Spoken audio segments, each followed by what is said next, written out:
Chers tous, aujourd'hui est un nouveau jour. Je suis Djimia, professeur des universités. Bienvenue dans ma chaîne virtuelle des relations internationales pour le développement de l'Afrique francophone, la chaîne Soleil d'Afrique. Ici, je vais toujours vous servir une perspective hétérodoxe du développement pour l'Afrique. Et vous, de votre côté, gardez ceci dans votre esprit. Quelle que soit la durée de la nuit du sous-développement en Afrique, le soleil du développement apparaîtra de notre vivant grâce à notre détermination et nos actions. Aujourd'hui, nous allons parler de la suprématie quantique. Comment la révolution de l'ordinateur quantique va tout changer dans le monde. Comme vous le savez déjà, je suis un passionné de la technologie et de la technologie quantique. Je pense, pour ma part, que ce n'est qu'à travers la technologie que l'Afrique va rattraper son retard de développement. Donc, la principale question à laquelle nous allons répondre est celle de savoir comment l'ordinateur quantique va révolutionner le monde. Et pour nous guider, un seul homme, Michio Kaku, né le 24 janvier 1947. Michio Kaku est un physicien, un communicateur scientifique, un futurologue et un écrivain de vulgarisation scientifique américain. Il est professeur de physique théorique au City College de New York. Michio Kaku est cofondateur de String Theory et est l'auteur de livres à succès. Et son livre qui va nous accompagner tout au long de cet entretien est intitulé Quantum Supremacy, How the Quantum Computer Revolution Will Change Everything. En français, suprématie quantique, comment la révolution informatique quantique va tout changer. Dans un monde où la technologie progresse à une vitesse vertigineuse, l'informatique quantique et l'intelligence artificielle sont les pionniers d'une nouvelle ère. Les ordinateurs quantiques, avec leur capacité à traiter les calculs complexes à une vitesse impensable auparavant, et l'intelligence artificielle, avec sa capacité d'apprendre et d'évoluer, transformant notre monde, sont les technologies de l'heure. Mais quelle est leur relation? Quelle étincelle jaillissent lorsque les deux titans technologiques se rencontrent? Eh bien, selon le professeur Michio Kaku, tout d'abord, l'intelligence artificielle est un programme logiciel. C'est une question logicielle. Mais les ordinateurs quantiques sont plus grands que cela. Les ordinateurs quantiques sont une question d'équipement matériel, de hardware en anglais, dans lesquels ils augmentent en réalité votre capacité à bien faire plus qu'avec un ordinateur numérique. Donc, l'intelligence artificielle qui est une révolution dans le logiciel, puis les ordinateurs quantiques qui sont une révolution dans le matériel. Quand ils se réunissent, il faut faire attention. Nous parlons donc d'une alliance extrêmement puissante entre le logiciel et le matériel. Les ordinateurs quantiques exploitent la particularité de la physique quantique pour traiter les informations d'une manière bien au-delà de la portée des ordinateurs classiques, même les plus avancés. En utilisant des bits quantiques ou des qubits, ils peuvent générer et gérer et stocker d'énormes quantités de données, effectuer des calculs complexes simultanément et résoudre des problèmes complexes en quelques secondes seulement. Mais qu'est-ce que cela pourrait signifier pour notre avenir? L'essor de l'informatique quantique pourrait-il annoncer une nouvelle ère en matière de sécurité mondiale, remodeler notre compréhension de cryptage et de décryptage? Selon le professeur Michio Kaku, ces ordinateurs quantiques peuvent déchiffrer n'importe quel code numérique connu, ce qui signifie tous les secrets de tous les pays sur par exemple militaire et la défense.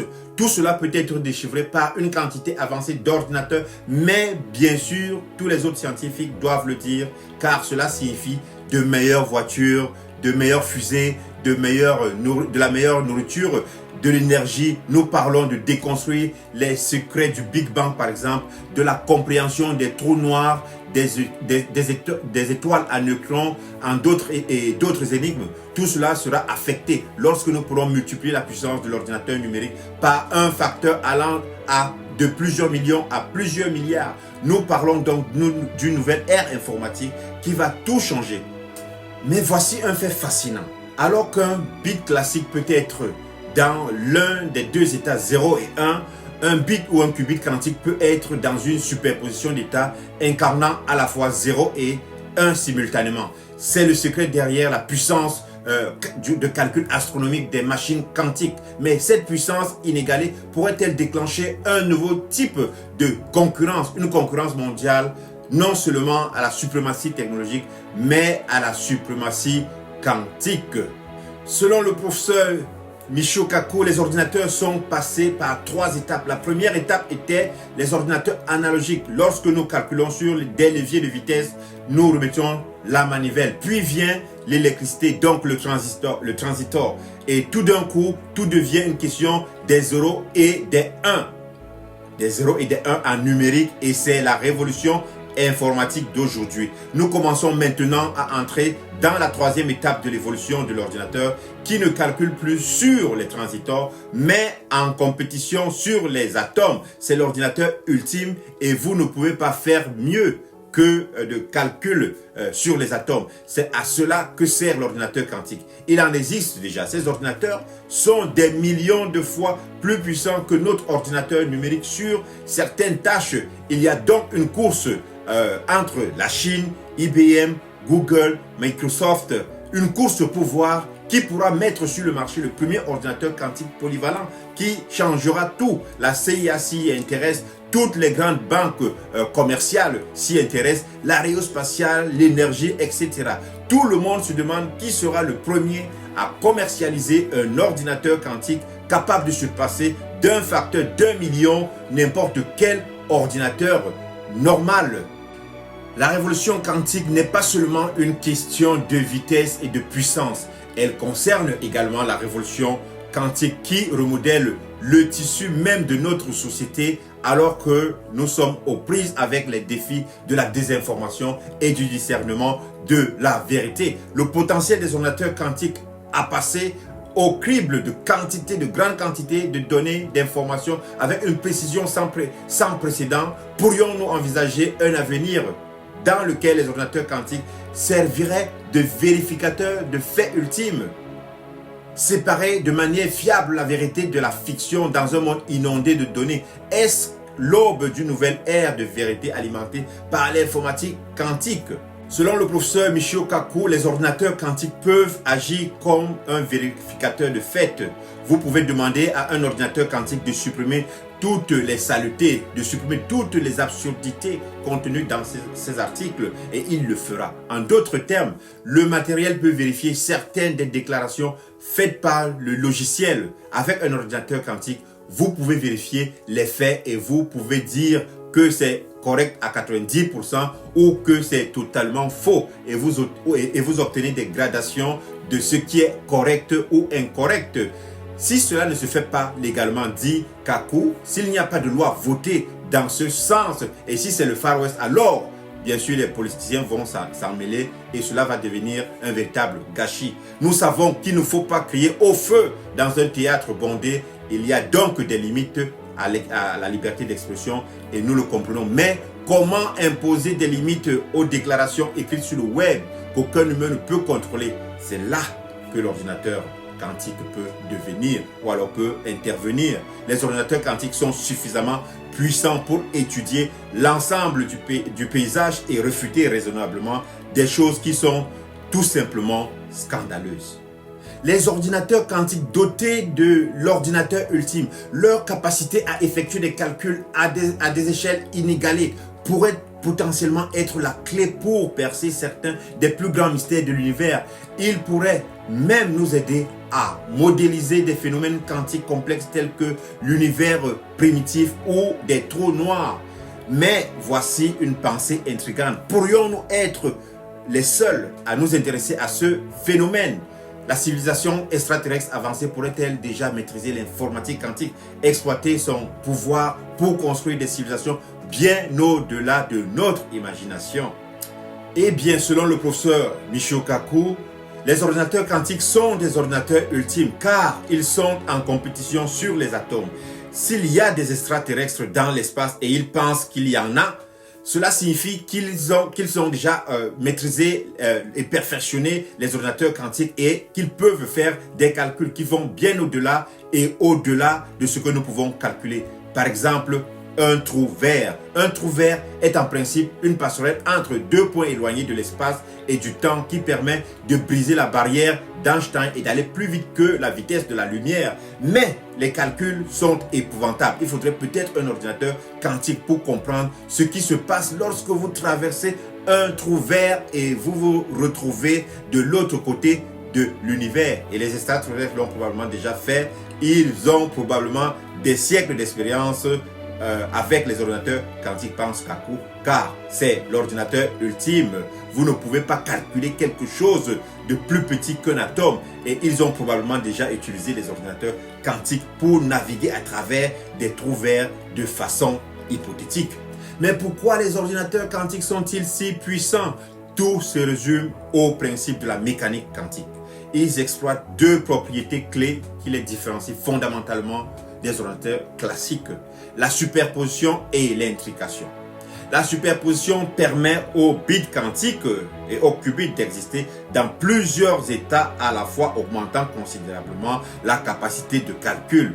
L'intrication, quant à elle, est un phénomène qu'Einstein a surnommé l'action effrayante à distance. Relie les qubits de telle manière que l'état de l'un influence instantanément l'état de l'autre, quelle que soit sa distance. Ces phénomènes quantiques permettent aux ordinateurs quantiques de traiter simultanément d'énormes quantités d'informations. Mais la question qu'on peut encore se poser, pourrait-il y avoir encore plus dans la suprématie quantique? Selon le professeur Kaku, les ordinateurs quantiques nous permettent de calculer des choses qui dépassent largement notre capacité de calcul aujourd'hui, comme le passage à travers un trou de verre ou un moteur de distorsion, ou même la question des univers multiples. Les gens se demandent pourquoi les ordinateurs quantiques sont si puissants. C'est parce qu'ils calculent dans des univers parallèles, ces multivers que Marvel Comics a bien sûr découvert et que les Oscars l'ont découvert récemment. Mais l'idée du multivers vient de la physique quantique. Les électrons peuvent être à deux endroits en même temps. Maintenant, certaines personnes ont du mal à comprendre cela, dit Kaku, mais il faut s'y habituer. C'est pourquoi nous avons des lasers, c'est pourquoi nous avons des transistors, c'est pourquoi nous avons Internet, c'est pourquoi nous avons même cette conversation, parce que les électrons qui sont dans ce microphone dansent entre les univers au niveau des atomes, et nous devons nous habituer à l'idée que les ordinateurs quantiques introduisent une toute nouvelle façon de voir la réalité. La réalité n'est plus une bande dessinée, mais l'idée du multivers vient, comme je le dis, de l'univers quantique, et c'est-à-dire que les électrons peuvent se trouver à plusieurs endroits dans un même temps. Dans le parcours en constante évolution du progrès technologique, l'informatique quantique a connu des étapes notables. Prenez par exemple la réalisation révolutionnaire de l'ordinateur quantique de Google en 2019. Ils ont effectué des calculs sur leur ordinateur quantique Sycamore qui était plus de 3 millions de fois puissant, plus rapide que Summit qui était l'ordinateur classique le plus avancé au monde. Ce saut n'était pas seulement un pas en avant, mais un bond quantique vers un avenir autrefois considéré comme relevant de la science-fiction. Cela soulève la question de savoir si nous sommes à l'ère des ordinateurs quantiques. Qu'y a-t-il au-delà? Que pourrait-il arriver après la révolution quantique? Selon le professeur Kaku, l'étape au-delà de l'informatique quantique est l'informatique nucléaire. Car l'informatique quantique comporte des couches électroniques. Nous parlons des couches électroniques qui nous donnent des électrons, les électrons de l'atome de Bohr qui circulent autour du noyau. Arrivé à la fin de cet entretien avec le professeur Kaku, la question qu'on peut se poser est celle de savoir quelle est la place de l'Afrique dans la révolution quantique. Je pense que l'Afrique ne peut rattraper son retard que par la technologie. Et la technologie quantique est l'endroit où il faut que nos États investissent. Si nous n'investissons pas dans la technologie, d'un, on ne pourra pas se développer, deux, on ne pourra pas rattraper le retard de développement, et trois, on restera toujours les esclaves des autres peuples. Donc, chers abonnés, n'oubliez pas de souscrire à cette chaîne, parce que cette chaîne va toujours vous apporter des développements hétérodoxes sur la manière dont l'Afrique devrait se développer. À plus tard.